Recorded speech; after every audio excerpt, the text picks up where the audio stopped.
Hey, what's up you guys? Bloody Jacob here to bring you my weekly review. Hey, what's up you guys? Bloody Jacob here, meeting my icon, Catherine Isabel here.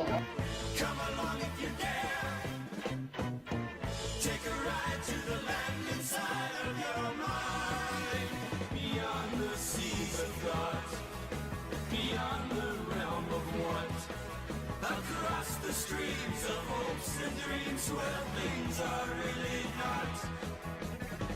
Come along if you can. Come along if you dare. Have a good one. Cheers, guys. Side of your mind, but please realize you'll probably be surprised.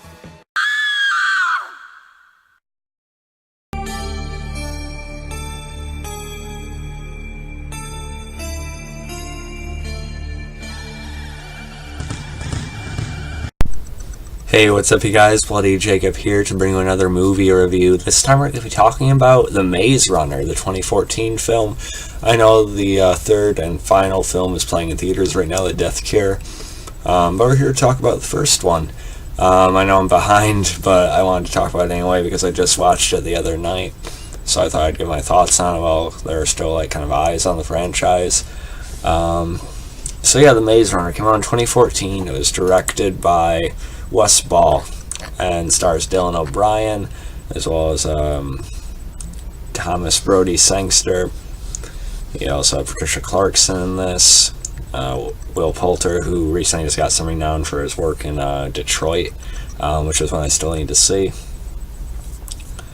So The Maze Runner. Of course, it's another one of those sort of young adult films. It's kind of piggybacking on the same type of audience that The Hunger Games did and Divergent and stuff like that. Yeah, we've probably had enough of them. But really, honestly, I just bought it on Blu-ray. So I should kind of tell you something here. Because I honestly really ended up enjoying The Maze Runner a lot more than I expected to. I was surprised, I was impressed.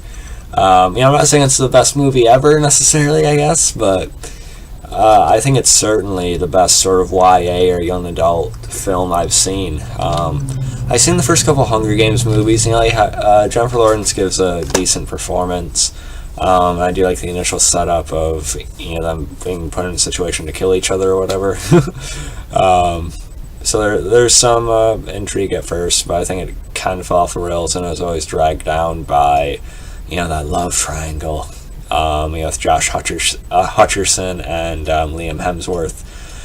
In this, there's no love triangle, there's no forced romance. I'm sure him and the main female character will probably develop something, in the second film and such, but that'll actually feel natural. So, for some reason I think this is a more well-made movie than any of the Hunger Games films, in my opinion anyway. Featuring a really nice lead performance from Dylan O'Brien, who I haven't seen in much. I know he is one of the main characters in Teen Wolf, which I've seen the first half of the first season of. Not sure if I'm going to go back to it or not, but he is kind of the comic relief on it, so it's interesting to see him in this in a very self-serious sort of hero role. But he does well. He's really likable, he's charismatic, and I was impressed by him. So I definitely want to see more of his work. The basic premise of it, if you don't know, for some reason, I'll read it here off the Wikipedia. Story follows 16-year-old Thomas, portrayed by O'Brien, who awakens in a rusty elevator with no memory of who he is, only to learn that he's been delivered to the middle of an intricate maze, along with a large number of other boys who have been trying to find their way out of the ever-changing labyrinth, all while establishing a functioning society in what they call the Glade. So that's the idea of it, and there is some mystery to it. There's some intrigue if you haven't read the books or you don't know, don't really have any idea of the full story, which I appreciated. Like I said, he awakens to find all these other kids already there who have been trying to find ways out. They've been there for about 3 years apparently. So I really like that. And the maze itself, and it ends up closing, so they have these runners that go through during the course of the day, but you can't get, trapped in there before it shuts at night, because there are these creatures that come out and, supposedly kill all of them. And the chase sequences that do occur, and when they're trapped and they're trying to navigate and run through it, as they're being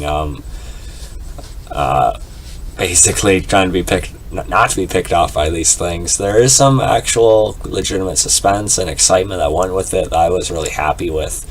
And like I said, Dylan O'Brien gives actually a really nice lead performance, as does the actor who plays Newt that I mentioned earlier.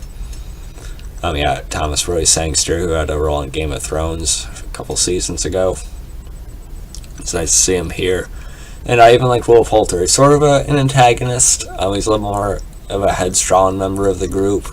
Of course, since I'm disagreeing with some of Thomas's ideas and everything like that, I only need to just stay there and not try and find these ways out. And it only got messed up when Thomas showed up and things like that. But even he seems more reasonable and a little bit more realistic than some of your other villains that would be in these types of movies. So I liked him in this. And yeah, I just had a really good time watching it. It went by pretty fast, and how the pacing was really on point. And I really haven't found any issues with it, honestly. Of course, it's been out for a few years now, so I'm going to get into spoilers a little bit. You find out they're being kept in here because outside of this, it's a complete apocalypse. In the world that went to ruins, quite a number of years ago, and so they're experimenting with these, younger kids to see how they would react to this virus, which caused all of it, which is what you see happen to them when they get stunned by these, creatures in the maze and everything. It's kind of this whole organization conspiracy thing, which I know happens in a lot of these YA movies as well. I will say Maze Runner isn't the most original it could have been, I guess, but the whole maze setup and the initial intrigue of it, I think, is a lot more than what of the other movies in the genre give. And I think Dylan O'Brien is easily the best lead I've seen in any of these, for sure.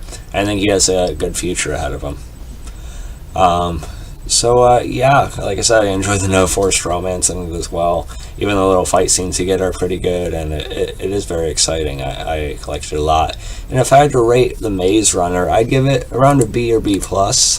I enjoyed it a lot more than I thought I would. I do look forward to watching Scorched Trials on the Death Cure eventually, although I don't know if I'll be able to beat the initial intrigue of the actual maze here, but we'll see. I just had a good time watching it. I found it pretty engaging. Good time. Let me know what you guys thought about the first Maze Runner. You can follow me on Facebook, Twitter, subscribe. I'll catch you guys next time. Peace.